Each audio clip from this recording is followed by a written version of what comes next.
কবরও কি দেন, রিজিক ব্যবস্থা করেন।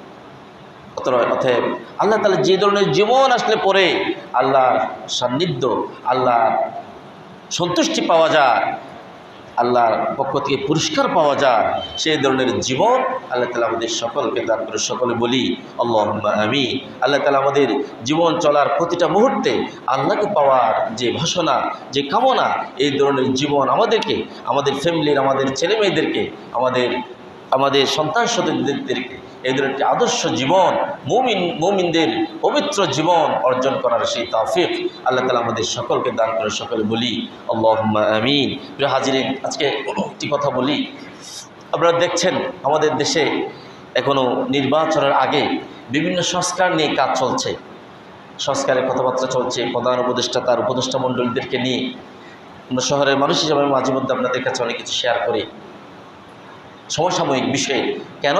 যেহেতু আমরা শহরের মানুষ হিসেবে, প্রত্যেকজন সৎ নাগরিক হিসেবে, প্রত্যেক সচেতন মানুষ হিসেবে আমাদের এই ধরনের কিছু কথাবার্তা বলা উচিত এবং এটা দায়িত্ব।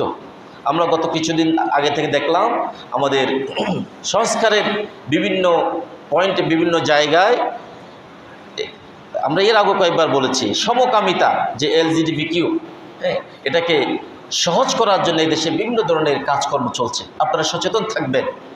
সমকামিতার এই যে বিভিন্ন এজেন্ডা, দুর্ভাগ্যজনকভাবে আমাদের উপদেষ্টা মণ্ডলীর ভিতরে এমন কয়েকজন উপদেষ্টা মণ্ডলী আছেন, দুর্ভাগ্য, এটা আমাদের নসিব, দুর্ভাগ্য, তারা সমকামিতাকে সহজভাবে নিয়েছেন এবং তাদের এই এজেন্ডা পশ্চিমাদের মদদে তারা এই দেশে এটাকে নর্মালাইজ করতে চান, সহজ করে দিতে চান। যদি আপনি ঘুম থাকেন, আমি ঘুম থাকি, আমি অসচেতন থাকি, তাহলে 5 বছর পরে, 10 বছর পরে এই ব্যাপারে আর কথা বলার সুযোগ থাকবে না। এর উদাহরণ হচ্ছে বাংলাদেশের 2 জন প্রফেসর, 2 জন বিশ্ববিদ্যালয়ের শিক্ষক, আপনার নাম শুনে থাকবেন। একজন প্রফেসর ডক্টর সরওয়ার হোসেন, আরেকজন উনিও বিশ্ববিদ্যালয়ের শিক্ষক আসিফ মাহতাব উৎস। এই 2 জন শ্রদ্ধাভাজন শিক্ষক তাদের লেখনী দিয়ে, কথাবার্তা দিয়ে, গবেষণা দিয়ে এই মুসলিম উম্মাহ এবং এদেশের ভবিষ্যতের প্রজন্মকে রক্ষা করার জন্যে তারা বিভিন্নভাবে কাজ করে যাচ্ছেন। মানুষের সচেতনতা তৈরি করার জন্যে বিভিন্নভাবে সরকারকে পরামর্শ দিচ্ছেন, উপদেশ দিচ্ছেন, নসিহা করছেন এবং মানুষকে বিভিন্ন ধরনের জনসচেতনতা তৈরি করছেন।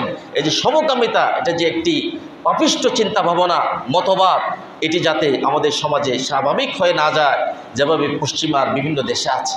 তাহলে আল্লাহর গজব শুধু যে এক জায়গায় আসবে সেটা নয়, সেটা সেই গজবের অংশ কিন্তু আমরাও পেয়ে যাব। এই জন্য তারা কাজ করছেন। এদিকে গত কয়েকদিন আগে এক অ্যাক্টিভিস্ট, একজন ব্লগার কি করলো, ওই 2 শিক্ষকের কার্টুন একে সে সেখানে লিখে দিল এই 2 জনকে হত্যা করতে হবে, কাউকে গলা কেটে হত্যা করতে হবে, কাউকে চোখ উপড়িয়ে হত্যা করতে হবে। এ ব্যাপারে আবার বিভিন্ন মহল থেকে প্রতিবাদ এসেছে। আলহামদুলিল্লাহ, অনেক সচেতন আলেম ওলামা, সাধারণ নাগরিক মানুষজন এবং শিক্ষক সমাজ, নাগরিক সমাজ, বিভিন্ন বিশ্ববিদ্যালয়ের শিক্ষকবৃন্দ এ ব্যাপারে প্রতিবাদ জানিয়েছেন। তবে এই প্রতিবাদ এখনও যতটুকু প্রয়োজন ছিল সেভাবে হয়নি, কারণ এ ব্যাপারে আমরা জানি না, এই বিষয়টি নতুন, অনেক মানুষই জানে না। এই জন্য আমরা বলি, এই 2 জন শিক্ষক তাদের ব্যাপারে যে কথা বলেছে তারা, সমকামীরা, তারা যদি সাকসেস হয়ে যায়, সফল হয়ে যায়, তাহলে আগামীকাল আমি যদি এখান থেকে কথা বলি, আমার ব্যাপারে কার্টুন এঁকে তারা সেই ষড়যন্ত্র করবে না? আপনি যদি কোনো দিন এই ধরনের প্রতিবাদ জান, তাহলে আপনার উপরে আসবে। আরেকদিন আরেকজন বাইতুল মুকাররমের খতিব সাহেব যদি কথা বলেন, তাহলে তার ব্যাপারে আসবে। তারা টেস্ট করে দেখতে চায় এদেশের মানুষ ঘুমন্ত না জেগে আছে। এজন্য আমরা আপনাদের জানাবো, এই 2 জন নিরীহ শিক্ষক তারা তাদের কোনো স্বার্থের জন্যে, কোনো পদ পদবীর জন্যে, কোনো দুনিয়ার সুখ্যাতি কিংবা প্রসিদ্ধি পাওয়ার জন্য নয়, শুধুমাত্র এই মুসলিম উম্মার একটি সুন্দর পরিবর্তনের জন্য, তাদেরকে সচেতন করার জন্য কাজ করে যাচ্ছেন। আমরা তাদের জন্য দোয়া করি, আল্লাহ তাদেরকে হেফাজত করুন এবং আমাদের মুসলমানদের অন্তরে এই ধরনের ঈমান জাগানিয়া চিন্তা ভাবনা যেন আল্লাহ তাআলা সকলকে দান করেন, সেই দোয়া আমরা করছি। আল্লাহ তাআলা আমাদের এই মুসলিম উম্মাকে, আমাদের এই সুন্দর রাষ্ট্রকে, আমাদের জীবন ব্যবস্থাকে আল্লাহ তার কুদরত দিয়ে, রহমত দিয়ে, বারাকাত দিয়ে হেফাজত করে। সকল বলি আল্লাহুম্মা আমিন। ওয়া আখিরু দাওয়ানা আলহামদুলিল্লাহি রাব্বিল আলামিন।